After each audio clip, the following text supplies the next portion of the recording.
వెడమపద్దు ఉమ్మడి ఆదిలాబాద్ జిల్లాలోనే ఒక చర్చనీయాంశంగా మారింది. ప్రస్తుతం మనతో పాటు ఖానాపూర్ ఎమ్మెల్యే వెడమ బొజ్జు ఉన్నాడు. ఒకసారి మాట్లాడిద్దాం. అన్న, ఎట్లా నడుస్తుంది ప్రజాపాలన, ఏంటి పరిస్థితి? అన్న చాలా మంచిగా నడుస్తుంది, చాలా హ్యాపీ అన్న. మీ అందరి ఆశీర్వాదంతో, ఈ ప్రాంత ప్రజల ఆశీర్వాదంతో మేము ఎమ్మెల్యే కావడం అనేది జరిగింది. మరి ప్రజా పరిపాలన అంటే 6 అంశాల మీద 6 తారీఖు వరకు కూడా మా కార్యక్రమాలు జరుగుతాయి. అన్ని రకాల అప్లికేషన్ మేము గతంలో చెప్పినట్టు 6 గ్యారెంటీలు ఏవైతే ఉన్నాయో వాటన్నిటి కూడా మేము ఆర్జీలు అనేది స్వీకరిస్తున్నాం అన్న. ఏంటన్నా, ప్రధానంగా మీరు ముందు నుంచి విద్యార్థి ఉద్యమాల్లో కీలకంగా ఉన్నారు. ఆ ప్రభుత్వానికి ఈ ప్రభుత్వానికి ఇప్పటికే 3 ప్రభుత్వాలు చూసారు. ఎట్లుంది అసలు? ఇప్పుడు ఎమ్మెల్యేగా ఉన్నారు, పవర్లో ఉన్నారు, ఏంటి అసలు? చాలా హ్యాపీగా ఉందన్న. మా గౌరవ ముఖ్యమంత్రి వాళ్ళు రేవంత్ రెడ్డి గారు చాలా స్పష్టంగా, అంటే ఎవరు కూడా అనుకున్నారు కదా, అరే ఏమవుతుంది మొత్తం అప్పుల పాలైపోయింది, అసలు ప్రభుత్వ ఉద్యోగులకు జీతాలు ఇవ్వనటువంటి పరిస్థితులు ఉన్నారు, మరి కొత్త గవర్నమెంట్ వస్తే ఏం చేస్తుందని చాలా రకాలు ఊహించుకున్నారు. ఇప్పటికే సెటర్లు పెట్టేస్తున్నారు. అంటే మేము ఏ రోజు కూడా 6 గ్యారెంటీని 9 తారీఖు నాడు పెడతామని ఏ రోజు కూడా మేము చెప్పలే. మేము 100 రోజుల్లో మేము అమలు చేస్తామని ముందు నుంచి చెప్తూ వస్తున్నాం. అదేవిధంగా 48 గంటల లోపల మహిళలకు సంబంధించిన ఉచిత బస్సు ప్రయాణం మేము ఆల్రెడీ స్టార్ట్ చేసాం. అదేవిధంగా హెల్త్ ఇన్సూరెన్స్ 10 లక్షలకు సంబంధించిన ఆ రోజు మేము స్టార్ట్ చేసాం. మిగతా అన్ని అంశాలు కూడా జనవరి ఫిబ్రవరి కల్లా కూడా పూర్తి స్థాయిలో 6 గ్యారెంటీ అమలు చేసే బాధ్యత మాది. తప్పకుండా చాలా హ్యాపీగా ఉంది. గౌరవ ముఖ్యమంత్రి వర్యులు కావచ్చు, అదేవిధంగా మంత్రి మండలి కావచ్చు, చాలా స్పాష్గా నిర్ణయాలు తీసుకుంటారు. మాకు కూడా చాలా క్షేత్రస్థాయిలో మంచి స్పందన ఉంది. ప్రధానంగా విద్యార్థి ఉద్యమాల్లో చురుగ్గా పాల్గొని పీసా చట్టాలు, 170 చట్టాలపైన ప్రత్యేక పోరాటం చేసిన మీరు ఏంటి ఆదివాసీ ప్రాంతంలో ఎమ్మెల్యే అనంతరం ఇవి అమలు కాబోతున్నాయా లేదా? తప్పకుండా 100% అమలు అవుతాయి. ఏ అంశమైనా సరే బాబాసాహెబ్ అంబేద్కర్ కల్పించిన రాజ్యాంగానికి సంబంధించిన హక్కులు ఏవైతే ఉన్నాయో తప్పకుండా వాటిని కూడా కాపాడాల్సిన అవసరం ఉంది.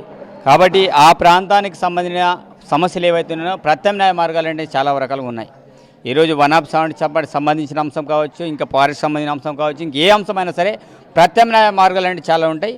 ఏ సమస్య ఉన్నా దానికి ప్రత్యామ్నాయ మార్గాలు, పరిష్కార మార్గం చూపే బాధ్యత మాది. ప్రధానంగా పోడు భూముల వ్యవసాయం పైన గతంలో మీరు కీలక వ్యాఖ్యలు చేశారు. చాలామందికి పోడు భూములకు పట్టాలు రాలేదన్నారు. ఇప్పుడు ఎమ్మెల్యే అనంతరం ఈ అన్నిటి మీద ఏమైనా రివ్యూ నిర్వహించారా, ఏంటి అసలు? 100% ఇప్పుడే మేము ప్రభుత్వాన్ని ఏర్పాటు చేసుకుని 4 రోజులు పూర్తి చేసుకున్నాం. అతి త్వరలో 100% వీటి మీద రివ్యూ ఏర్పాటు చేసుకుంటాం. 100% గతంలో ఏవైతే పొజిషన్లు ఉన్నటువంటి వాళ్ళు ఉన్నారో, పోడులో ఉన్నారో వాళ్ళందరూ కూడా పట్టాలు ఇచ్చే బాధ్యత మాది. ఎందుకంటే ఆనాడు పట్టాలు ఇచ్చింది కూడా మేమే, ఈ రోజు కూడా మనం పట్టాలు ఇచ్చేది కూడా మేమే. తప్పకుండా ఇమీడియట్లీ మా ప్రాంతంలో టైగర్ జోన్ పరిధి ఎక్కువగా ఉండడం వల్ల చాలామందికి పట్టాల్లో కొంత ఇబ్బంది అవుతుంది. రోడ్లు కూడా చేయనటువంటి పరిస్థితుల్లో ఉన్నాం. కాబట్టి వాటి అన్ని అంశాల మీద మేము కూర్చొని మాట్లాడి, సీఎం గారితో కూర్చొని మాట్లాడి తప్పకుండా రివ్యూ తీసుకుంటాం. ఉమ్మడి ఆదిలాబాద్ జిల్లాలో ఐటీడీఏ ఊట్నూరు కీలకం, ఊట్నూరులో వెడమ బొజ్జు ఎమ్మెల్యే కీలకం. ఏంటి ఉమ్మడి ఆదిలాబాద్ జిల్లాలో ఉన్న ఐటీడీఏను ఏ విధంగా ప్రాణం పోయబోతున్నారు? గతంలో మీరు ఐటీడీఏ అంత నిర్వీర్యమైందన్నారు. 100% పూర్తి స్థాయిలో ఐడియాలన్నీ కూడా నిర్వీర్యమైన, గతంలో కాంగ్రెస్ పార్టీ ఏర్పాటు చేసుకున్న ఐడియాలన్నీ కూడా పూర్తి దాని శాఖలన్నీ కూడా బయటికి వెళ్ళిపోవడం అనేది జరిగింది. మేము ఎస్సీ సబ్ ప్లాన్ దాంట్లో మేము ఆల్రెడీ ఎక్కడెక్కడైతే కొన్ని చోట్ల ఐటీడీఏ ఏర్పాటు చేయాలని గతంలో మేము మాట ఇవ్వడం అనేది జరిగింది. తప్పకుండా ఎక్కడైతే జనాభా దమాస ప్రకారం ఎక్కడైతే మనకు అవసరం ఉందో అక్కడ వాటితో పాటు ఉన్నటువంటి ఐడియాలు తెలంగాణలో 3 ఐటీడీలు, ఏటూరు నగరం, భద్రాచలం, అదేవిధంగా ఉట్నూరు. ఈ ఐటీడీలను తప్పకుండా ప్రక్షాళన చేస్తాం. దానికి పూర్తి స్థాయిలో సిబ్బంది నియమిస్తాం. అదేవిధంగా నిధుల విషయంలో కూడా తప్పకుండా సీఎం గారితో మాట్లాడతాం. ప్రధానంగా ఐటీడీఏ నుంచి మొదలుకొని మీ కాన్స్టిట్యున్సీలో ప్రతిదీ పర్యవేక్షిస్తున్న పరిస్థితి. సామాన్యుల నేరుగా ప్రభుత్వ హాస్పిటల్కి వెళ్ళి ఎట్లుంది? ప్రభుత్వ హాస్పిటల్లో వైద్యం ఎట్లుంది? మీరు గతంలో కూడా ఇదే విధంగా ఉండే, ఇప్పుడు కూడా మళ్ళీ ఎమ్మెల్యే అనంతరం కూడా నేరుగా తప్పకుండా నేను ఆ స్టేజ్ నుంచి వచ్చిన కాబట్టి తప్పకుండా ప్రజలకు నమ్మకం కలగాలంటే మనం అదే తప్పకుండా అక్కడికి వెళ్ళాల్సిందే. మరే మనం కార్పొరేట్ హాస్పిటల్లో వెళ్ళినప్పుడు జనాలు ఏమనుకుంటారు, అది కరెక్ట్ కాదు. కాబట్టి తప్పకుండా నేను 100% చెప్తున్నా. నేను హైదరాబాద్లో కూడా మొన్న పోయినప్పుడు నేను ఎక్కడ కూడా ప్రైవేట్ హాస్పిటల్లో పోలే, మళ్ళీ నేను గవర్నమెంట్ హాస్పిటల్ని పోవడం అనేది జరిగింది. గాంధీ హాస్పిటల్లో పోయి మళ్ళీ ట్రీట్మెంట్ చేయించుకున్నా. కాబట్టి నేను కోరుకున్నది ఒకటే, హాస్పిటల్లో ప్రక్షాళన జరగాలి. నేను కోరుకున్నది ఒకటే, మొన్న కమిషనర్ గారితో కూర్చొని మాట్లాడమని జరిగింది. ఉట్నూరు కేంద్రంగా టీ హబ్ అనేది ప్రారంభించాలంటే తప్పకుండా 2 months లోపల దాని పూర్తి స్థాయి ఎక్విప్మెంట్స్ కావచ్చు అన్నీ కూడా ఏర్పాటు చేస్తామని చెప్పడం అనేది జరిగింది. 100% ఇంతకుముందు దాంట్లో కనీసం రివ్యూ మీటింగ్లు పెట్టకపోతుండే. ఈరోజు హాస్పిటల్కి చైర్మన్ నేను. ఈరోజు ఉట్నూరులో గతంలో ఒక్కసారి కూడా మీటింగ్లు పెట్టలే, ఆఫీసర్లతో కానీ ఆ సిబ్బందితో కానీ. తప్పకుండా నేను ఇమీడియట్లీ వితిన్ వారం రోజుల లోపల దాని మీద రివ్యూ మీటింగ్లు పెడితే దానికి సంబంధించిన నిధులు కావచ్చు, సమస్యలు కావచ్చు, అదేవిధంగా దానికి సంబంధించిన ఈక్విప్మెంట్స్ కావచ్చు, స్టాఫ్ కావచ్చు, ఈ అన్ని అంశాల మీద తప్పకుండా దృష్టి సారించడం జరిగింది. ప్రజలకి నమ్మకం కలిగించే విధంగా వెళ్ళడమే ప్రజాప్రతినిధిగా మా బాధ్యత. ఎమ్మెల్యే వెడమ బొజ్జు గారి ఆరోగ్యం కుదుట పడ్డట్టేనా? ఇంకా పూర్తి స్థాయిలో కుదురుపడలేదన్నా సరే. విషయం ఏంటిదంటే మనం పడుకొని ఉంటే సమస్యలన్నీ కూడా పరిష్కార మార్గాలు కావు. ఎందుకంటే జ్వరం వచ్చిందని పడుకొని ఉంటే మాత్రం సమస్య పరిష్కారం కాదు. వాస్తవంగా నాకు లివర్లో కొంత ఇన్ఫెక్షన్ ఏర్పడింది. అది సరే మనము అంటే మనకు వాస్తవంగా హెల్త్గానే మనం ఉంటాం, మన దాంతో మనకు అది ఇబ్బంది ఉండదు. కానీ కొంత రెస్ట్ అనేది దాంతో అవసరం ఉంటుంది డాక్టర్లు చెప్పిన దాని ప్రకారం. అయినప్పటికీ ఇంపార్టెంట్ ప్రోగ్రామ్ ఉండడం వల్ల మనం తప్పకుండా ప్రజలకు వెళ్ళాల్సిన అవసరం ఉంది. ఈ 6 ఏవైతే ప్రజాపరిపాలన కార్యక్రమాలు ఉన్నాయో దాన్ని కంపల్సరీ మనం అటెండ్ కావాలి. వెళ్ళినప్పుడు కొంత తెలుస్తుంది. మొన్న కూడా సీతక్క గారు వచ్చినప్పుడు మేము 4 జిల్లాలకు సంబంధించిన అధికారులు వస్తారు కాబట్టి మొన్న కూడా నేను సెలాన్ తోటి నేను హాస్పిటల్కి వెళ్ళడం అనేది జరిగింది. కాబట్టి ఆరోగ్యం అనేది కొంత కుదుట పడుతుంది. దాంతో నాకు ఏమి ఇబ్బంది లేదు, తిరగచ్చు. ఉమ్మడి ఆదిలాబాద్ జిల్లాలోనే సామాన్య ఎమ్మెల్యే వెడమ బొజ్జు. ఏంది వెడమ బొజ్జు గారికి ముఖ్యమంత్రి రేవంత్ రెడ్డి ఏమని అష్యూరెన్స్ ఇచ్చిండు? ఈ గిరిజన ప్రాంతాన్ని వెడమ బొజ్జు ఏ విధంగా తీర్చిదిద్దబోతుంది? ఈరోజు గౌరవ ముఖ్యమంత్రి వారు తప్పకుండా ఈ ప్రాంతాన్ని ప్రజలలో ఉండాలి. నిన్న కూడా మీటింగ్ జరిగినప్పుడు కూడా చాలా స్పష్టంగా చెప్పిండు. ఈరోజు మనం హైదరాబాద్ లెవెల్ పోయి తిరగాల్సిన అవసరం లేదు, ప్రజల్లో ఉండాలి, ప్రజల సమస్యల మీద స్పందించాలి. ఈరోజు 6 గ్యారెంటీకి సంబంధించిన అంశాల మీద ఈరోజు ప్రజాపరిపాలన కార్యక్రమాన్ని ఏర్పాటు చేయడం అనేది జరిగింది. ఎవరైతే ఎమ్మెల్యేలు కావచ్చు, సంబంధించిన ప్రజాప్రతినిధులు కావచ్చు, ప్రజల్లో ఉండండి, ప్రజలతో పాటు మీరు తిరగండి. ప్రజలు తిరిగినప్పుడు ఈరోజు విడవంబొజ్జి లాంటి వాళ్ళని ఆదర్శంగా తీసుకోవాలి. నిన్న అందరి సమస్యలను చెప్పడం అనేది జరిగింది. ఈరోజు ప్రతి దాంట్లో డబ్బుతోటి పని లేదు. డబ్బు లేకుండా మనం ప్రజలు ఆశీర్వదిస్తే మనం ఏమైనా చేస్తారు. కాబట్టి అది ఉదాహరణగా నిన్న కూడా అందరి ముంగట చెప్పండి, దీపాదాస్ మున్సి గౌరవ ఇన్ఛార్జ్ ముంగట కూడా నన్ను లేపి నాతోటి ఒక 2 నిమిషాలు మాట్లాడించడం అనేది జరిగింది. కాబట్టి నేను ఏమంటున్నానంటే రేవంత్ రెడ్డి గారు ఈ ప్రాంతం మీద అతనికి సంపూర్ణమైన అవగాహన ఉంది.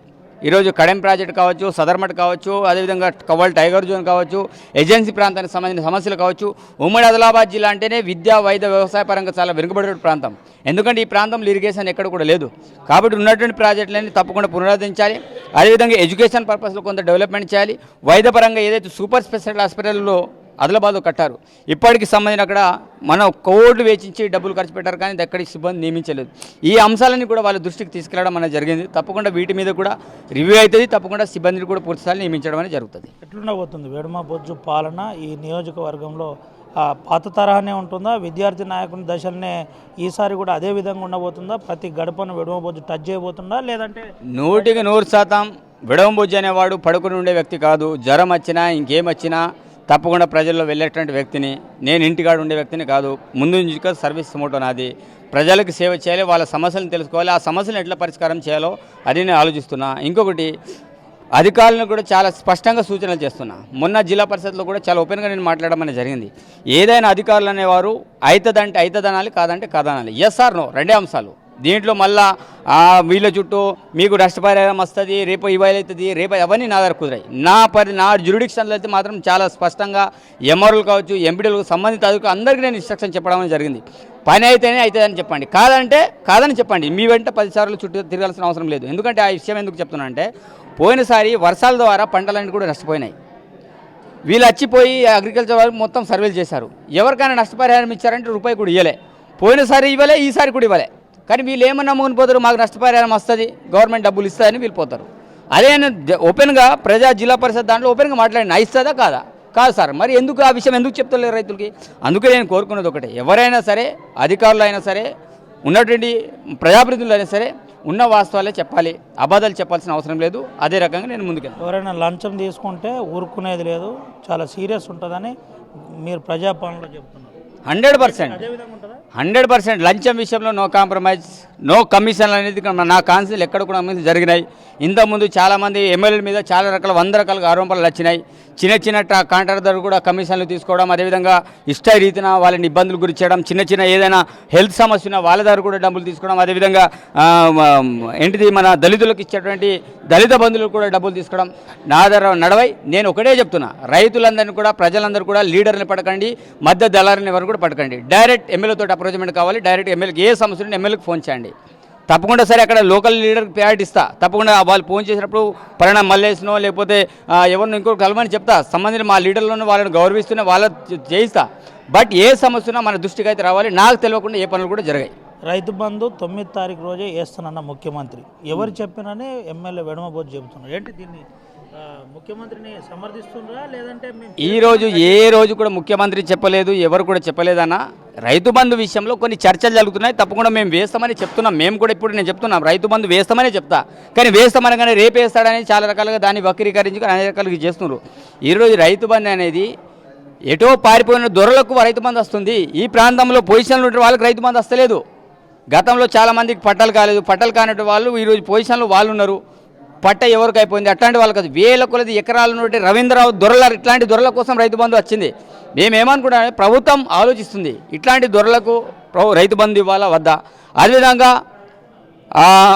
ఎంప్లాయీస్కి ఈరోజు ఒకవైపు ప్రభుత్వం నుంచి వేతనాలు పొందుతుంటారు, ఒకవైపు చాలామంది అంటే ఎంప్లాయీని వాళ్ళని ఇవ్వద్దని అంటలేను, బట్ వాళ్ళు కోరుకుంటలేరు మాకు రైతు బంధు కావాలని. ఏ గవర్నమెంట్ ఉద్యోగులు ఎవరు కూడా కోరుకోవడం లేదు. కొంతమంది కోరుకుంటారు కావచ్చు, కానీ మ్యాక్సిమంగా చాలామంది అధికారులు మాకు రైతు బంధు తోటి అవసరం లేదు, మా వేతనాలునే మా బతుకులు బాగా బతుకున్నాయి, రైతుల్ని బాగా చేయాలని వాళ్ళు కోరుకుంటారు. గిట్టుబాటు ధర కల్పించాలి, వాళ్ళకి కావాల్సిన ఏవైతే ఈక్విప్మెంట్స్ అవన్నీ ఇవ్వాలి, వాళ్ళందరూ కూడా కోరుకుంటారు, అధికారులు కూడా. అట్లాంటివి అంటే గవర్నమెంట్ అందరి నిర్ణయాల మేరకు వీలైతే యూనియన్ల ద్వారా మీటింగ్లు పెడుతుంది కావచ్చు, అన్ని రకాల కొంత నిర్ణయాలు తీసుకుంటుంది. 100% రైతు బంధు విషయం కాంగ్రెస్ పార్టీ ఇస్తుంది, దాంట్లో ఎలాంటి అనుమానం లేదు. ఈరోజు బాహ్య ప్రపంచాన్ని వెడబొజ్జి అనే వ్యక్తిని రగల్ జెండాలో పోయి ఇంటర్వ్యూ పెట్టి ఆ రోజుల్లో నన్ను బయట తీసుకొచ్చారు. అదేవిధంగా ఇప్పుడు కూడా ఇంటర్వ్యూల ద్వారా ఈరోజు 4 వ్యవస్థల్లో మీడియా వ్యవస్థ అనేది చాలా ఇంపార్టెంట్ కాబట్టి ఆ మీడియా వ్యవస్థలో ఆర్టీవీ అనేది నన్ను చాలా రకాలుగా పోగా చేసింది. నేను ఈరోజు ఎమ్మెల్యే స్థాయిలో ఉంటూ దాని పాత్ర కూడా ఉందని నేనైతే అనుకుంటున్నా. తప్పకుండా ఆర్టీవీకి నేను రుణపడి ఉంటా. తప్పకుండా ప్రజా సమస్యల మీద తప్పకుండా ఆర్టీవీ అనేది స్పందిస్తుంది, పోరాటాలు చేస్తూ ఉంటుందని నేను ఈ సందర్భంగా కోరుకుంటున్నా.